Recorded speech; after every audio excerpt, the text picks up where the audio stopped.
अब तक हमने जो कुछ भी वर्क एनर्जी और कंजर्वेशन ऑफ एनर्जी के बारे में सीखा है, इस वीडियो में हम इसको सिंपल मशीन्स पर अप्लाई करने जा रहे हैं और इस वीडियो में हम मैकेनिकल एडवांटेज के बारे में भी कुछ सीखेंगे और मेरा ख्याल है कि आप लीवर्स के बारे में थोड़ा बहुत सिंपल लीवर्स के बारे में जान चुके हैं। ये एक सीसॉ की तरह से होता है और ये जो पॉइंट है, ये पॉइंट इसको फुलक्रम कहते हैं और आप इसको बिल्कुल सीसा की तरह से भी समझ सकते हैं। ये एक लकड़ी के किसी वेज पर रखा हुआ है मजबूत से और ये एक लकड़ी का तख्ता है और इसका ये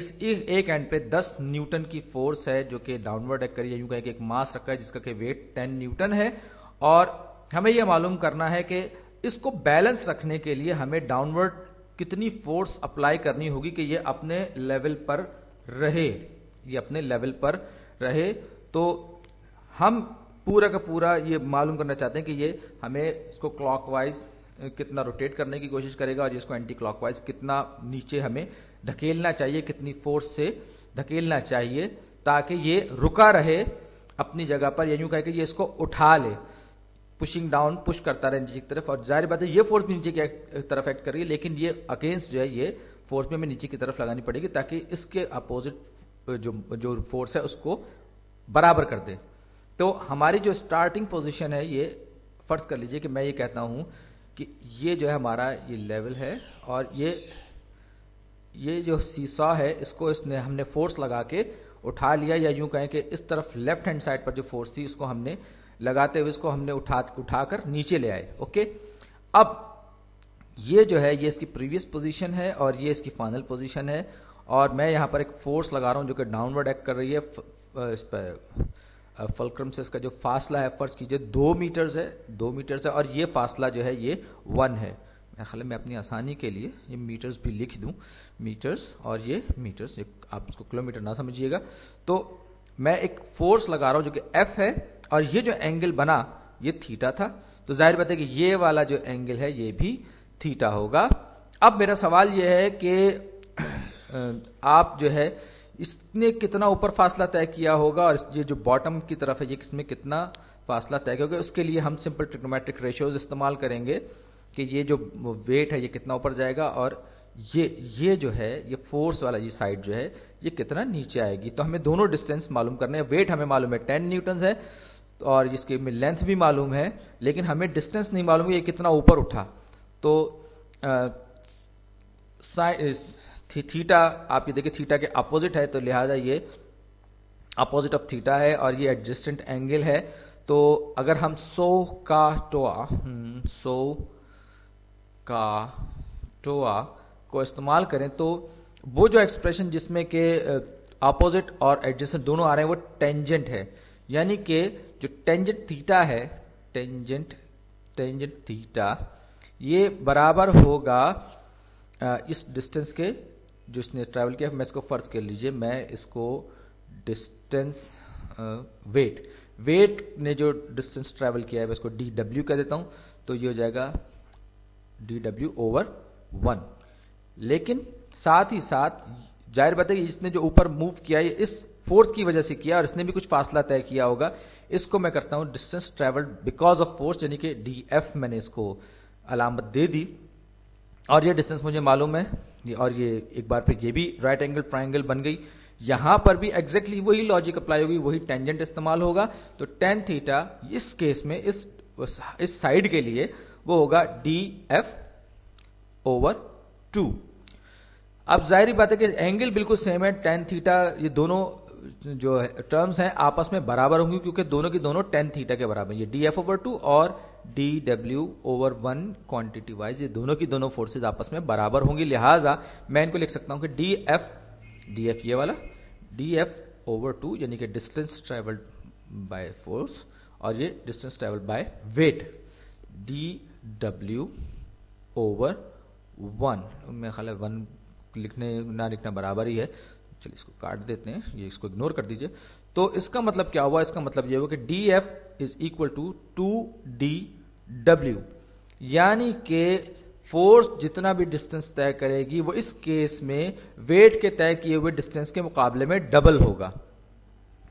और क्योंकि आप ये देखिए कि हम जिस साइड पर फोर्स को अप्लाई कर रहे हैं, हम इस सिस्टम में मैकेनिकल एनर्जी को ट्रांसफर कर रहे हैं, और ये एक तरह की सिंपल मशीन है जिसमें कि एक आर्म जो है वो उठ रहा है और ये एनर्जी जो है इस ब्लॉक में ट्रांसफर हो रही है ताकि इसको ऊपर की तरफ पुश कर सके। तो हम law of conservation of energy से वाकिफ हो चुके हैं और हम अस्यूम कर रहे हैं कि ये फ्रिक्शनलेस सिस्टम है, इसमें किसी भी किस्म की एनर्जी ज़ाया नहीं हो रही है फ्रिक्शन वगैरह से। तो इसका मतलब ये हुआ कि जो आपने वर्क इन किया, ये वर्क इन है जो आप फोर्स लगा के कर रहे हैं, वर्क इन बराबर होगा वर्क आउट के, यानी कि वर्क इनपुट बराबर होगा वर्क आउटपुट के। तो वर्क आपको पता है क्या होता है, फोर्स टाइम्स डिस्टेंस होता है। तो फोर्स टाइम्स डिस्टेंस ये बराबर होगा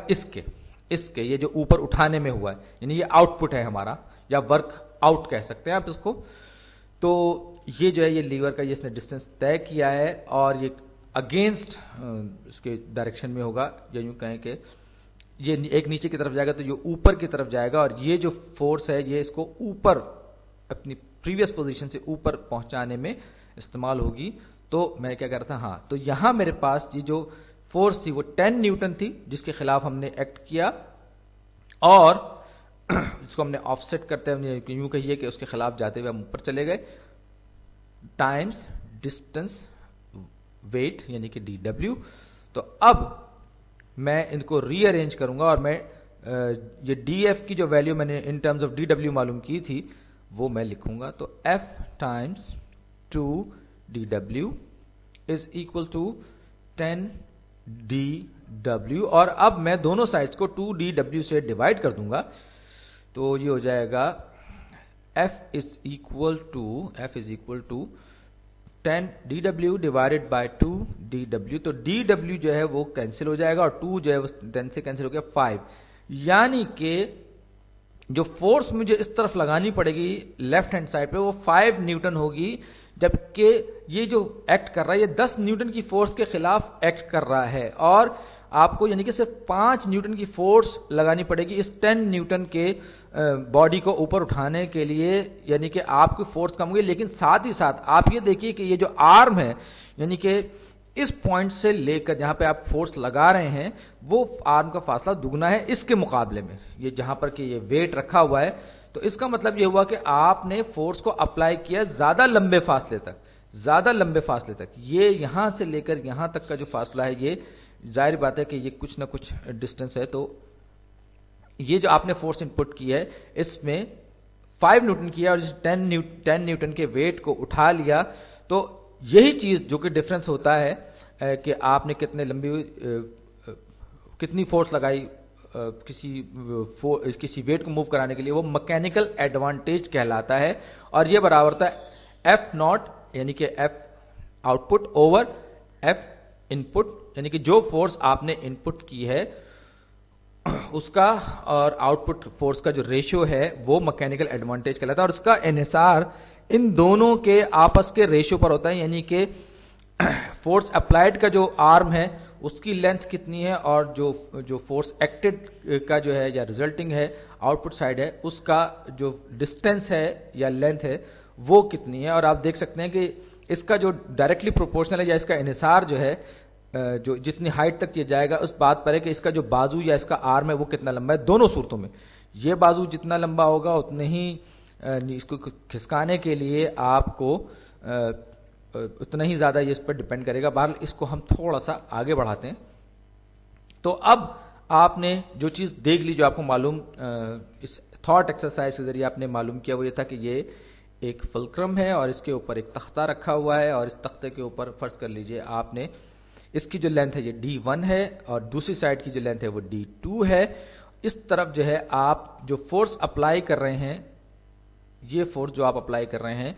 ये है F1 और ये जो फोर्स है ये है F2, ये डाउनवर्ड फोर्स है, एक अपवर्ड फोर्स है। तो F2 times D2 is equal to D1 F1। तो ये जो है ये हमारा वो वर्क है जो कि आपस में बराबर होगा, यानी कि जो वर्क आपने इनपुट किया है वही वर्क प्रैक्टिकली आउटपुट वर्क के बराबर होगा। और इस केस में जाहिर बात है कि ये डिपेंड करेगा कितने डिस्टेंस तक आपने इस चीज़ को, इस फोर्स को आपने एक्ट कराया है, ये देखिए। और अब इस वीडियो का वक्त खत्म होने जा रहा है और अगली वीडियो में मैं और कुछ दिलचस्प बातें करूंगा, क्योंकि इस वीडियो का वक्त खत्म हो रहा है। अगली वीडियो में मिलते हैं, शुक्रिया।